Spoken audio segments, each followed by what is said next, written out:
सोचो आप रोड पर चल रहे हो और आपको एक इंसान दिखता है। वो सीधा खड़ा है लेकिन हिल नहीं रहा है। उसका बॉडी कंट्रोल पूरी तरीके से खत्म हो चुका है और उसकी आंखों में ब्लैंक स्टेयर है, बिल्कुल एक ज़ोंबी की तरह। ऐसी बहुत सारी वीडियोस वायरल हो रही हैं चंडीगढ़, बेंगलोर, बिहार से, और इंटरनेट ने तुरंत वर्डिक्ट दे दिया है कि ये एक तरीके का ज़ोंबी ड्रग है जो इंडिया आ चुका है। लेकिन यहाँ सबसे बड़ा सवाल ये है कि सच में ऐसा है या फिर हम लोग सिर्फ एक आधे सच को पूरी रियलिटी समझ रहे हैं। तो आज इस वीडियो में सिर्फ हम एक ड्रग के बारे में नहीं जानेंगे, आज इस वीडियो में हम पूरी एक्सरे करेंगे इंडिया के ड्रग सिस्टम का। So hello everyone, I am Anjali and you are watching seeking fact. तो आइए सबसे पहले ये समझते हैं कि ये ज़ोंबी ड्रग है क्या और इसका ऑफिशियल नाम क्या है। तो इस ड्रग का ऑफिशियल नाम है ज़ैलेज़ीन। ये एक वेटरनरी ड्रग है जो जानवरों को बेहोश करने में यूज करी जाती है, लेकिन आज इसे इलीगल मार्केट में हीरोइन या फिर फेंटानिल के साथ मिक्स किया जा रहा है क्योंकि ये ड्रग को चीप और बहुत ज्यादा लॉन्ग लास्टिंग बनाता है। इसका सबसे बड़ा इफेक्ट ये पड़ता है कि इससे एक्सट्रीम सीडिएशन होता है जिसकी वजह से आलस आता है और बहुत ज्यादा चक्कर जैसा फील होता है। लेना मुश्किल हो जाता है, स्किन पर ऐसे घाव हो जाते हैं जो भरने में बहुत समय लेते हैं या फिर भर ही नहीं पाते हैं, और ओवरडोज हो जाता है तो काफ़ी ज़्यादा हाई रिस्क हो जाता है। इसीलिए इस ड्रग को लोग ज़्यादातर ज़ोंबी ड्रग बोलते हैं। ये क्राइसिस सबसे पहले यूनाइटेड स्टेट में नोटिस किया गया, जहाँ देखा गया कि लोग एक जगह सड़क पर रुक गए हैं और चल नहीं पा रहे और उनके सेंसेस काम नहीं कर रहे हैं। इसीलिए लोगों ने बोला कि ये लोग ज़ोंबीज ऐसे हैं और ये ज़ोंबी ड्रग के इन्फ्लुएंस में है। लेकिन ज्यादातर केसेस यूनाइटेड स्टेट के हैं, तो भारत में इसका एक्सप्लोजन कहाँ हुआ? चंडीगढ़ में एक डिलीवरी बॉय का वीडियो वायरल हुआ, बेंगलोर में एक आदमी फ्रीज स्टेट में दिखा और बिहार से भी बहुत सारी ऐसी सिमिलर क्लिप्स आई। इंटरनेट ने तुरंत कंक्लूजन निकाल दिया कि ये ज़ोंबी ड्रग इंडिया आ चुका है। लेकिन अगर हम इसकी ग्राउंड रियलिटी समझने की कोशिश करें तो अभी तक कोई भी लैब कंफर्मेशन नहीं है, ऑफिशियल रिपोर्ट नहीं आई है और ना ही फॉरेंसिक प्रूफ मिले हैं।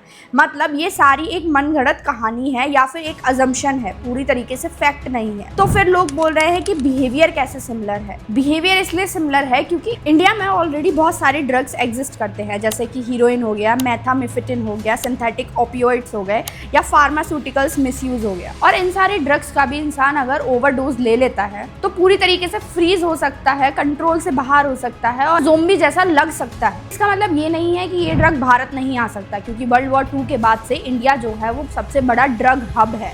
और क्योंकि यहाँ जो है ये 2 मेजर रूट्स के बीच में आता है जहाँ से मेजर ड्रग्स एक्सपोर्ट और इम्पोर्ट होते हैं पूरे वर्ल्ड में। अगर हम ग्लोबल ड्रग मैप में देखें तो एक पहला रोड है, वो है गोल्डन क्रीसेंट, जो अफगानिस्तान, पाकिस्तान और ईरान से लिंक्ड है। ये वर्ल्ड का सबसे बड़ा हीरोइन का सोर्स है। दूसरा जो रोड है वो है गोल्डन ट्रायंगल का, जो म्यांमार, लाओस और थाईलैंड कनेक्टेड है और ये सिंथेटिक ड्रग का सबसे बड़ा हब है और इंडिया इन दोनों के बीच में है। मतलब इंडिया जो है एक ट्रांजिट रूट है और ग्रोइंग मार्केट है ड्रग के लिए। अगर हम पंजाब बॉर्डर रूट को समझने की कोशिश करें जो गोल्डन क्रीसेंट से कनेक्टेड है, तो फ्लो कुछ इस तरीके से है कि अफगानिस्तान से ड्रग पाकिस्तान आता है और पाकिस्तान से ड्रग पंजाब आता है और पंजाब से पूरे इंडिया में। कैसे ये ड्रग्स को सप्लाई किया जा रहा है? ज्यादातर ये ड्रोन्स के थ्रू हो रहा है। इसके अलावा क्रॉस बॉर्डर स्मगलिंग भी काफी तेजी से बढ़ रही है टनल्स के थ्रू। ये रूट हाई प्योरिटी हीरोइन लाता है और पंजाब इसीलिए इसका एपिसेंटर बना हुआ है और इसीलिए ज्यादातर हम जो ड्रग के केसेस दिखते हैं, सड़क पर भी दिखते हैं, वो ज्यादातर चंडीगढ़ या पंजाब के इलाके से होते हैं।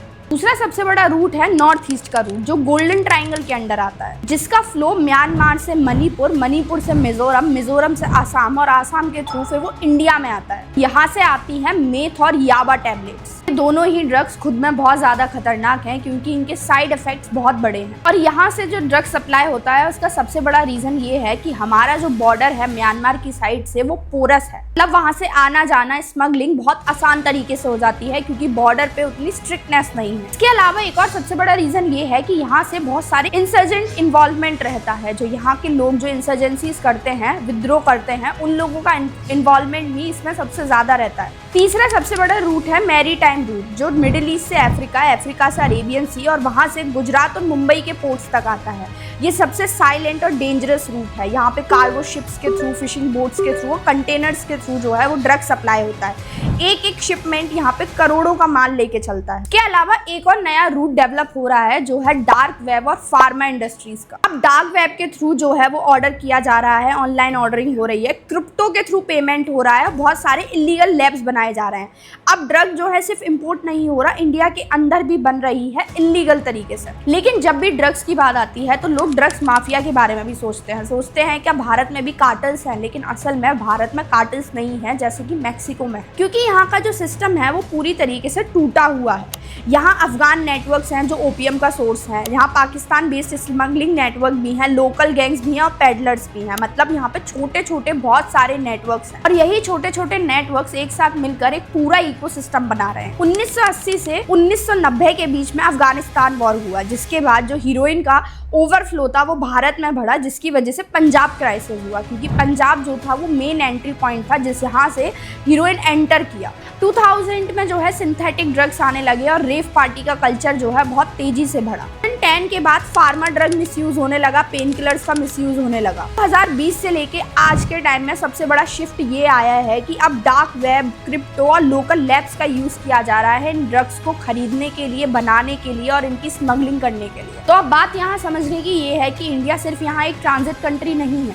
एक कंज्यूमर और प्रोडक्शन हब भी बन चुका है। जो ज़ोंबी ड्रग है वो अभी इंडिया में पूरी तरीके से फैला हुआ नहीं है, लेकिन ऐसा नहीं है कि ये ड्रग भारत तक आ नहीं सकता है, क्योंकि इंडिया में ड्रग का इवोल्यूशन हुआ है। हीरोइन आया, फिर मैथ आया और फिर उसके बाद सिंथेटिक ड्रग्स का इंट्रोडक्शन हुआ। तो ये जो ज़ोंबी ड्रग है ये भी भारत से दूर नहीं है, क्योंकि भारत को अगर, जैसा कि मैंने पहले भी बताया, ग्लोबल ड्रग मैप में आप सिचुएट करेंगे तो ये बहुत मेजर 2 रूट्स के बीच में आता है, जो गोल्डन क्रीसेंट और गोल्डन ट्राइंगल के बीच है। ड्रग्स कभी भी अचानक नहीं आते हैं, वो धीरे धीरे सिस्टम में घुस आते हैं, जैसा कि मैंने आपको बताया अभी वीडियो में, और जब तक हम समझते हैं तब तक देर हो चुकी होती है। So if you find this video interesting then please do like, share and subscribe to our channel seeking facts. And comment section में ज़रूर बताएं कि आपको ये वीडियो कैसी लगी और क्या आपको ज़ोंबी ड्रग के बारे में पता था।